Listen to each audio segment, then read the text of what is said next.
Hello, hello.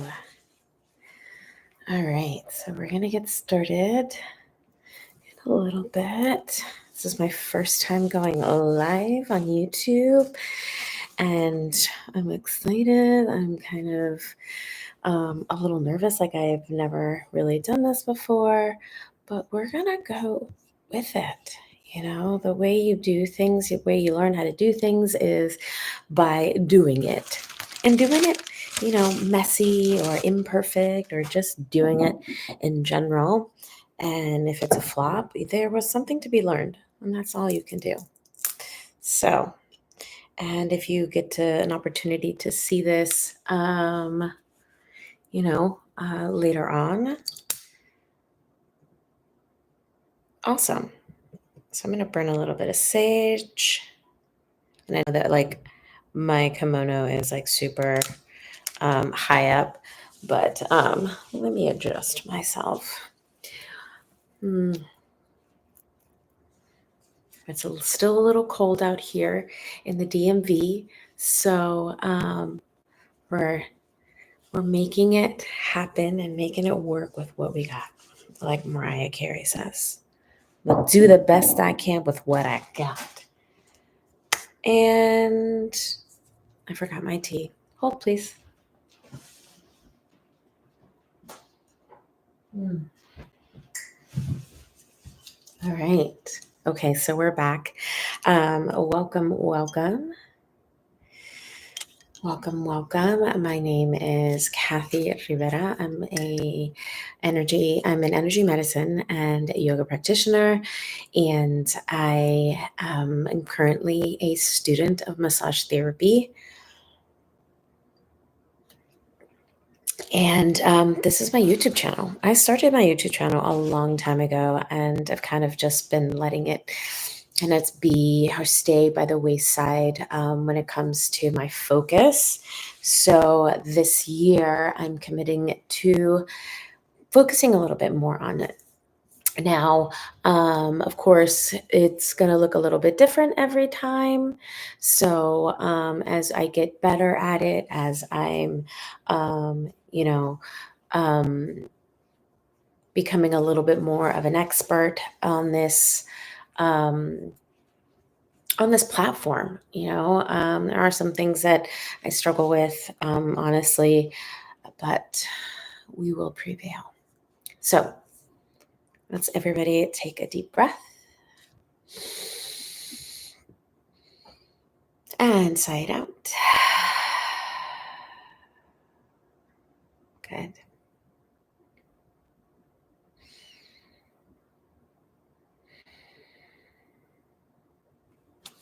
So again, welcome. My name is Kathy. This is Kimono Hour. Now, I used to do these on IG Live, and I want to be more active again and more present on my YouTube channel. And my Kimono Hours is just a really fun time to connect with my subscribers, my followers, have an opportunity to share, to chat, to rage out, if that is where we are, to vent. And to practice together. Sometimes we will practice together. And the way the world is moving, and as a queer person of color or an Indigenous woman, the world is looking very different for a lot of us, and mostly in particular for people in marginalized groups. And I think this is Kimono Hour is probably going to be a space where we can be held and we can be with each other and share our own struggles, and so that we recognize that we are ultimately not alone in this struggle, in this so-called life. And hopefully maybe someone who is feeling like a lone wolf or lives a lone wolf life can find a shift in their lives and find community. And I hope that you get to find it here. If not here, maybe somewhere else. And so Kimono Hour is just a really fun kind of thing that I like to do. And so there's no really agenda. kind of just get led by either you or get led by any download or spirit. And yeah, we just kind of just have fun again, but also space to vent. And so yeah, let me put myself on do not disturb. So let's do that. That's again, I'm learning how to do this thing. So we're going to do it really fun, really low key. And every time I get on, it'll be a little bit better. So, what is happening in March? Oh my gosh. So, last month I launched my Queer Oasis, and I'm super proud and feel grateful to have had the courage, grateful for myself and my courage to actually release it. And that was launched last month, and it was a sweet, intimate circle, and I felt it was successful. And my hope with it is that it continues to grow with more bodies, more queer, beautiful souls. Um, so, um, so yeah, drink a little bit. And what we do in Queer Oasis, we bring in somatic movement, breathwork healing, and Reiki. And it's really a space for um, LGBTQ plus community. All queer identities are welcome in this space to reconnect with the body, to release any tension, to be held in community, to be seen exactly as you are. And you can show up without having to hold back. You can show up fully and authentically, and there would be no criticism or judging, because this space is created for you by our community, for us, by us, essentially, is what I'm really trying to say. And it's going to be a monthly gathering online. So wherever you are in the world, you can join. And again, I think it was a success. I saw new faces that I hadn't seen in a while. I saw there were new faces, and truly I feel honored that people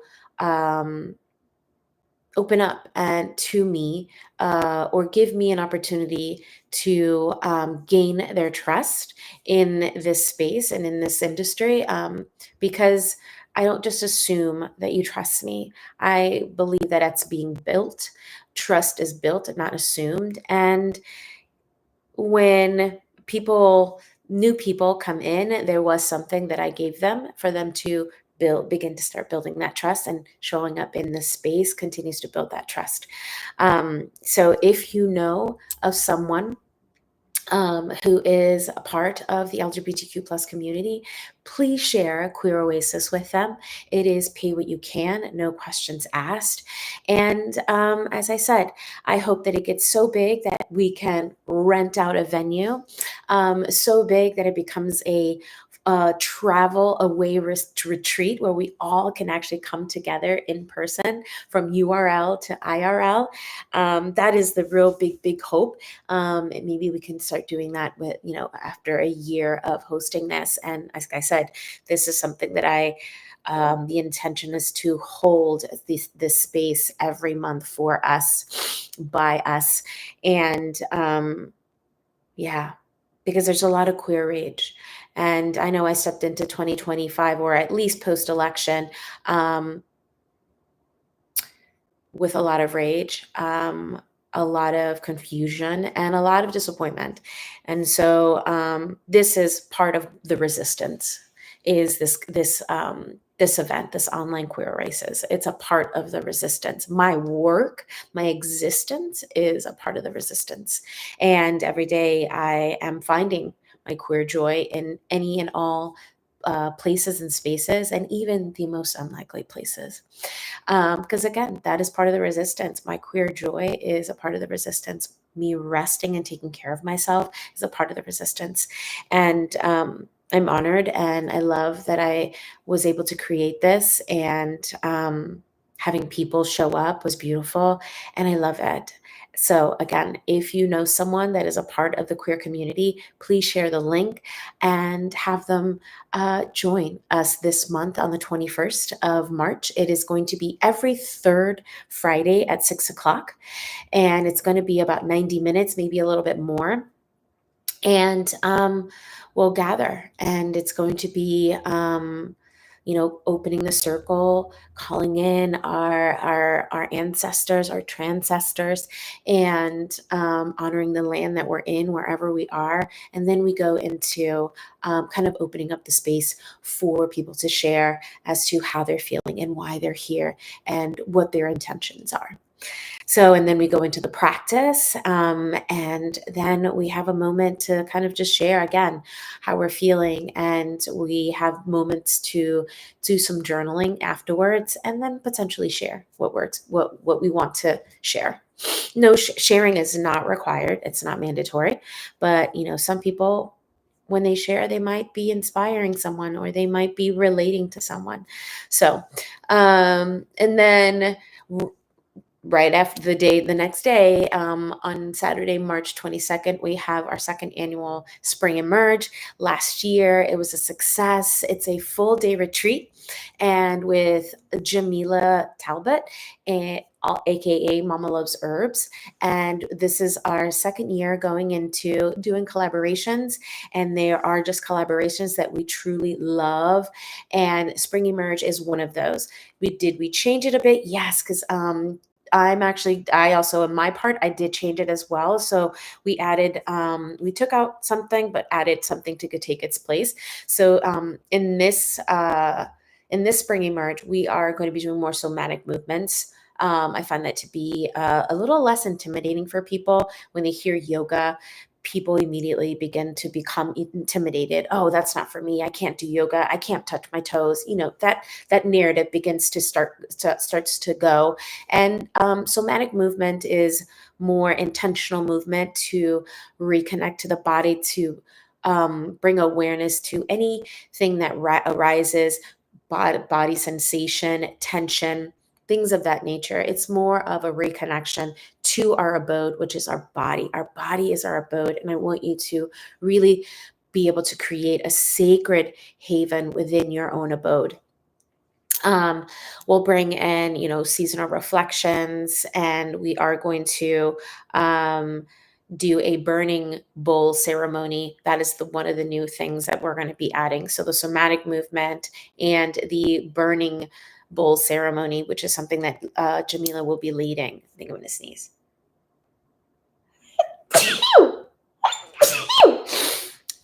Usually it's super louder.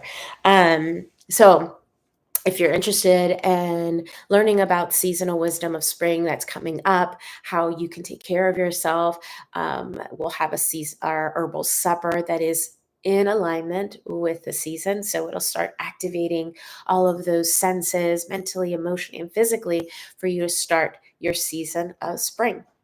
And so what is happening in spring? So you already are experiencing probably longer days, right? Longer days. It's beginning to feel warmer, and a lot of us are beginning to go outside. A lot of us hibernated, and that's okay. Or a lot of us have a tendency to struggle during the wintertime, with seasonal depression. And that's why it's so important to continue to get outside, just to in the sun, because of the lack of sun that there is in the winter. We want to make a really big intention to be outside. So we've been hibernating. We have been hibernating, and that's a good thing. We've been resting. We've been restoring. We have been in a place so that we can rejuvenate and begin to grow and blossom for new beginnings. We were in the season of reflection, lots of reflection, and I think reflection is a very essential part of just life, of being a human being. So in reflection, we can see the lessons. We can see ourselves and see how we moved in each season, our patterns that may have continued to patterns that repeated itself, and really taking a moment to really see clearly the lesson that was learned and taking that lesson with us, but not taking the energetic of that lesson with us. So it's important to, because energy is everything. We hold that energy with us. And if we don't process or we don't honor and express that energy or emotion, it stays in our body, good or bad, it stays with us. And that's why I make like seasonal journaling reflections, or I take seasonal reflections is what I do every season, just so that I'm staying accountable for what my intentions were for that season. And I believe like most of what my intention for winter was to rest and play. And in a way that felt good for me, but also honoring, like, you know what, I do want to rest. Um, and if you felt like hibernating was what you needed, and honor that, honor that. Because in the wintertime, while we can't hibernate like animals, we do want to be more intentional and intelligent of how we're using our resources during the wintertime. Over depleting ourselves completely burns us out. So take a deep inhale, everybody. Taking all that information in and maybe taking a moment to kind of already start reflecting, like, oh, how am I feeling? Wow, that's probably why I feel so burnt out. Maybe that's why I'm so exhausted and I don't feel like I really rested this winter. So, so that was winter. So let's talk about spring. Spring is the first yang season. It's us awakening from that hibernation. And truthfully, spring is the seasonal new year. So all of those resolutions that you made during the winter time that probably fell, I don't want to say failed. That's not the word that I like to use. That probably you probably didn't keep up with, or you struggled after maybe 30 days, or February you just fell off. It's probably because starting new things during the winter time, nothing's growing. So really, what winter was asking for us to rest, plan, so that you can execute in the springtime. So this is the season of starting new projects. This is the season to begin that new routine. This is the season where we get to blossom and awaken and really start moving things forward. And one of the things that I'm going to tell you that you want to start doing, or you may want to consider, right? Because it's the season of the liver in Chinese medicine, you want to start awakening your liver. Your liver's right here, right? You want to start awakening your liver, not literally right here, but in this vicinity, right? Because a lot of us tend to have allergies during this time. And most of the reason why, it's because our liver is very sluggish from all the nice, delicious, warm chilies and stews and soups that we ate, and all that starchy food that maybe have and because of it, we may have gained a few pounds. And that's normal. We're actually meant to gain weight during the wintertime. Why? To keep us warm. To keep us warm. That's essentially why we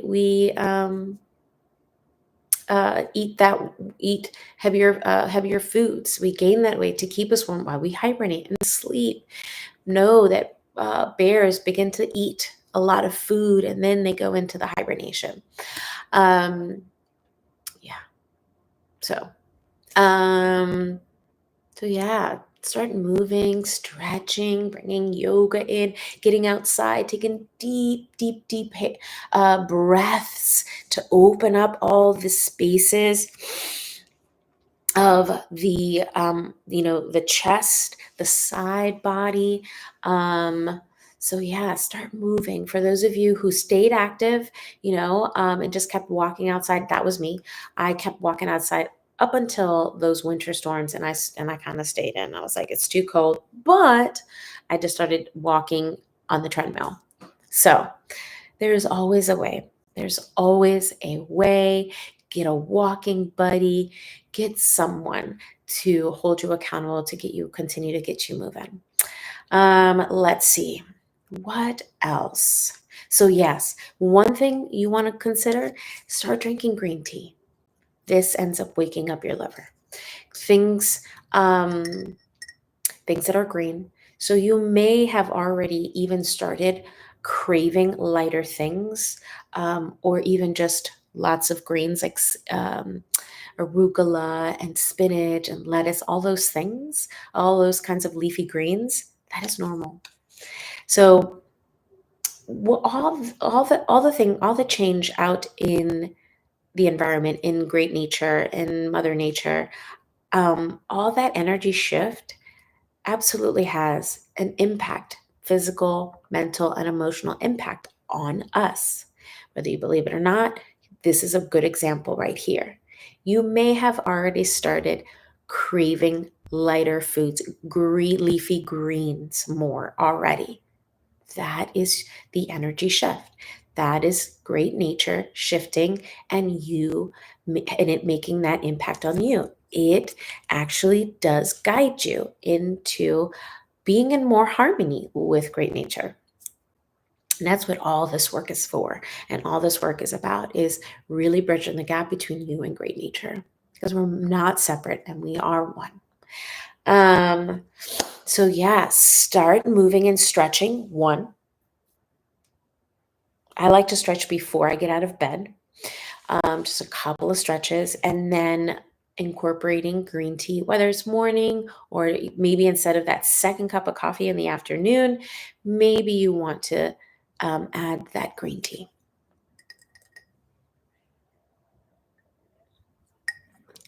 Yeah, those are two things you can take with you. Oh, and I also said start taking deeper breaths. That's always a good idea in every season, to be quite honest. So yeah, um, I think that's all I have, and hopefully, next month and every month after that, this it grows. It grows into the new space for us to gather for Kimono Hour, where you put on your kimono, grab your tea or your wine. I'm not gonna judge. Who am I to judge?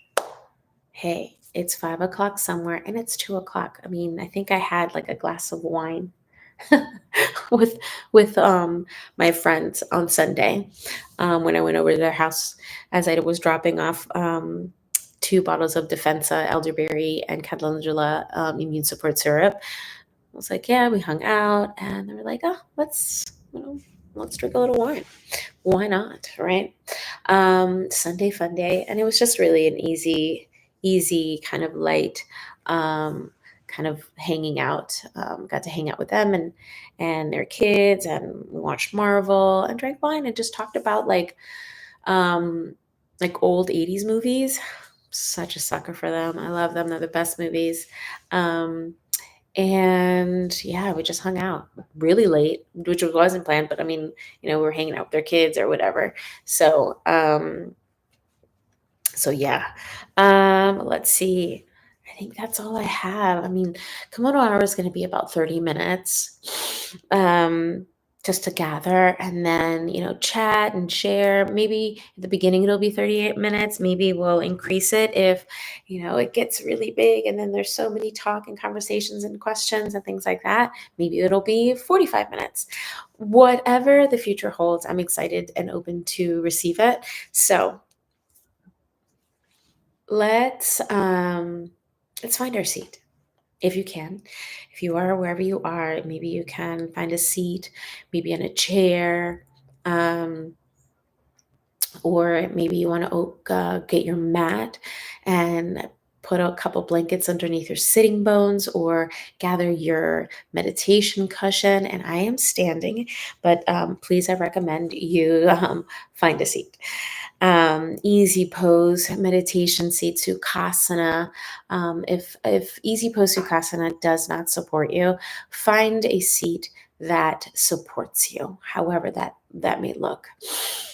And then I want you to place your hands on your thighs or your knees, depending on how you're sitting. And then I want you to tilt your pelvis down towards the earth below so that if you notice, your chest, your heart comes forward ever so slightly. And then there's the natural curves in the natural curves in the spine come in. And take a moment to then soften the eyes 9/10 of the way, or close them fully and completely if it feels good and safe for you.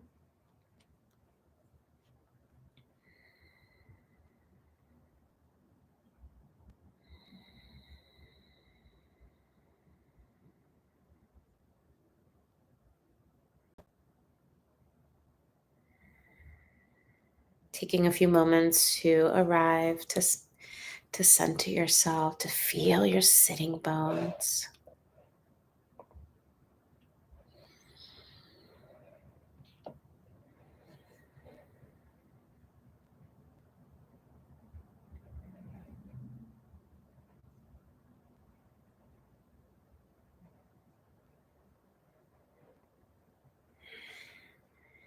Observe your breath for a moment. Notice how it feels without changing it. And this practice is going to be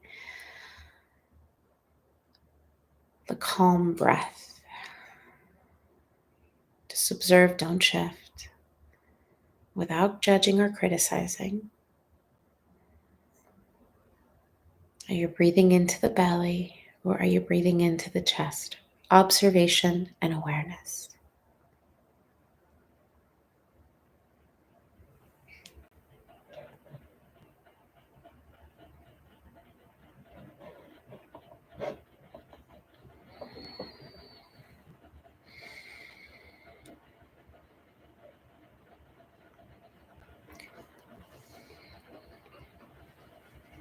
Now observe your breath and observe your exhalation. Does your inhalation feel longer than your exhalation? Do you rush your exhalation?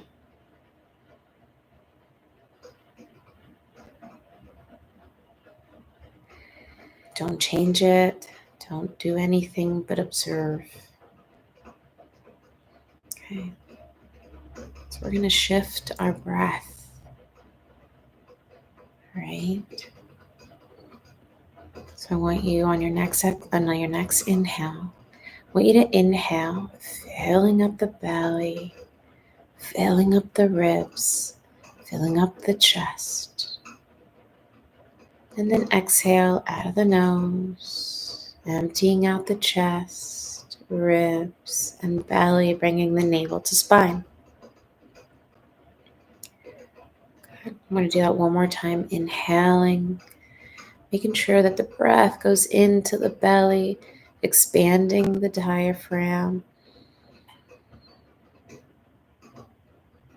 And then exhale.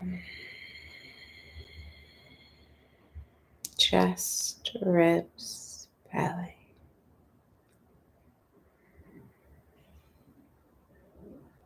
Good. Now I just want you to observe your breath going down into the belly and into the base of the spine. And then as you exhale, the breath rises up the spine out of the crown of the head. Good. Inhaling through the nose, sending the breath into the belly, into the base of the spine. Maybe you just visualize, right, it going down to the base of the spine.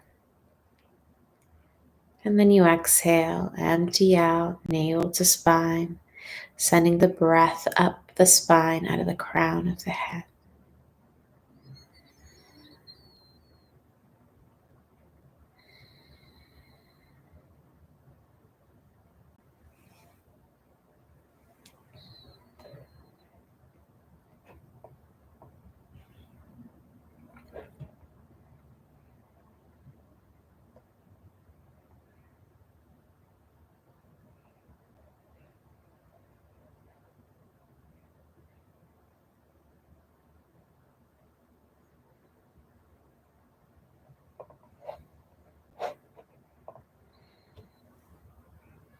Continue in that way.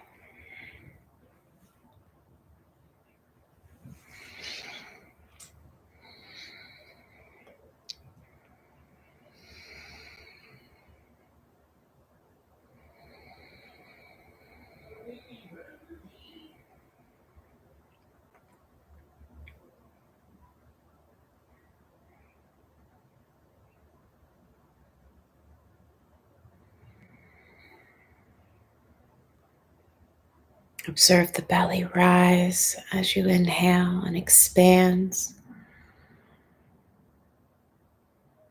and then softens and empties out as you exhale.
Take a deep inhale.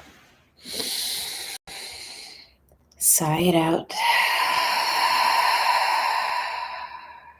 Bringing your awareness back to your physical body.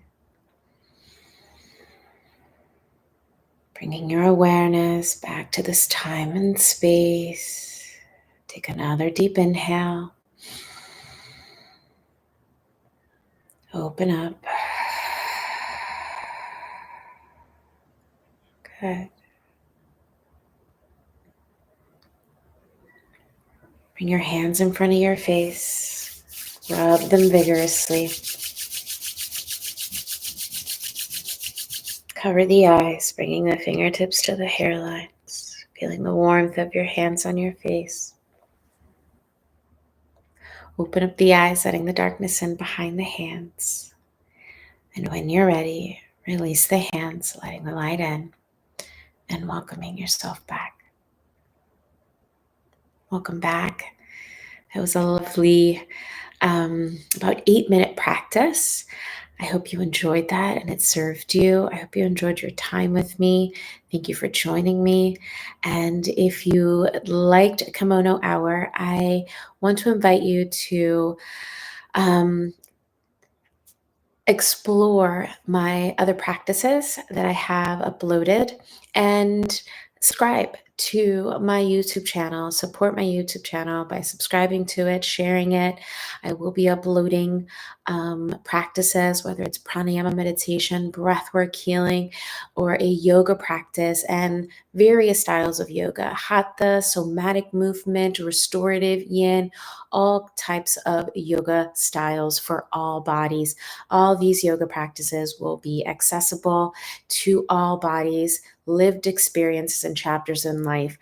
There will be so many modifications, and we get to use a plethora of props to make your practice yours. Thank you so much for joining me. Have a beautiful day wherever you are in the world.